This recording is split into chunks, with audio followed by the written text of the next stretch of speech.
Hi guys, it's me Riya and welcome back to my channel. तो आज की video में मैं शेयर करने वाली हूँ एक ऐसा secret ingredient which is a must have in your hair care routine. तो अगर आपको इंटरेस्ट है जानने में what is that secret ingredient, then please continue watching. तो आजकल hair colouring and hair straightening I am sure आपको पता होगा कितना कॉमन हो चुका है। मतलब हेयर कलरिंग के तो डब्बे आपको मेडिकल स्टोर में भी ईजिली मिल जाते हैं। So every other person is doing hair colouring and hair straightening nowadays. तो क्या आपने सोचा है जो आप ये इतना केमिकल्स जो अपने हेयर पर यूज़ कर रहे हो, इसका आपके हेयर पर इफेक्ट क्या होता है? जो भी आप केमिकल लेडन शैम्पूज यूज़ करते हो, कंडीशनर्स यूज़ करते हो, वो भी एवरीडे बेसिस पे आपके हेयर पे इतना ज़्यादा इफेक्ट करता है कि आज से 5 साल बाद जब आप आपका हेयर देखोगे तो it will be half in quantity. Trust me on that when I से दिस, बिकॉज मैं खुद अपने हेयर को पिछले 5 to almost 7 ईयर्स से हेयर स्ट्रेटनिंग कर रही हूँ एंड केमिकल रीबॉन्डिंग कर रही हूँ, एंड उसके वजह से मेरा हेयर ग्रोथ काफ़ी हद तक कम हो चुका था। But thanks to this amazing ingredient that I have started using, touch wood, now I have started getting back little by little improvement in my hair texture as well as the density of my hair। तो अगर आप भी चाहते हो कि आपके sir पे जितने बाल है वो वैसे के वैसे ही 5 साल बाद भी आपको दिखे, देन आज मैं आपको एक वेरी स्पेशल सीक्रेट इंग्रेडिएंट बताने वाली हूँ जो आपको ज़रूर यूज़ करना चाहिए in your hair care routine, and that is goat milk. अगर आप गोट मिल्क आपके हेयर केयर रूटीन में यूज़ करना शुरू करोगे ना, तो आपका हेयर बहुत ही जल्दी ग्रो करेगा।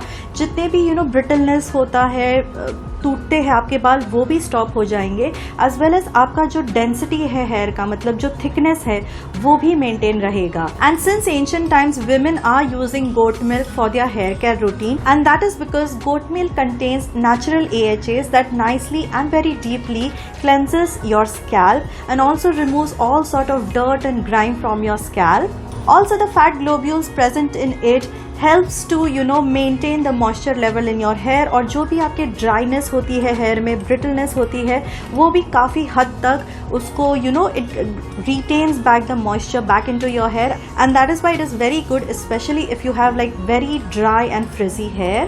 Also, goat milk contains a lot of good vitamins and minerals that help to maintain the strength in your hair, जिसके वजह से अगर आपको हेयर फॉल की प्रॉब्लम है वो भी काफ़ी हद तक आपकी सॉल्व हो जाती है।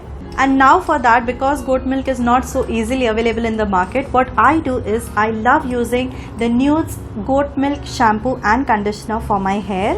ये हमारे स्कैल्प के pH बैलेंस को भी मेंटेन करके रखता है, एंड इट ऑल्सो इंश्योर्स कि हमें डैंड्रफ या कोई भी तरीके का हेयर इन्फेक्शन ना हो। ऑल्सो न्यूड का goat milk hair shampoo and conditioner की बेस्ट बात ये है that these are absolutely toxin free. There is absolutely no sulfates and no parabens in this shampoo and conditioner duo.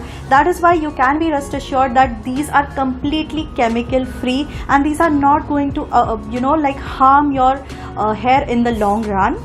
So that is why if you want healthy looking hair even after 5 to 10 years, please make sure you do try out this Neud's goat milk shampoo and conditioner. They do have a smaller variant also, मतलब 4 का उनका pack आता है for the goat milk range. So you can try that out first and see how it works for your hair, which I'm sure it will definitely work, because I've noticed such a good improvement in the quality of my hair ever since I've started using this combination of the goat milk shampoo and conditioner. So I'm sure even you would definitely notice a huge change and improvement in your hair texture and your hair growth. So definitely do try out the goat milk shampoo and conditioner by Neud. अगर आपको ये products के बारे में और कोई भी detail चाहिए तो इसका डिस्क्रिप्शन में मैंने लिंक्स दे दिया हुआ है, आप वहां जाके इसको चेक कर सकते हैं। या फिर आपको कोई क्वेश्चंस है, then you can also type it in the comment section below, और मैं ज़रूर उसको आंसर करूंगी। So that's it for this video guys. I will see you soon in my next video. Until then, bye bye.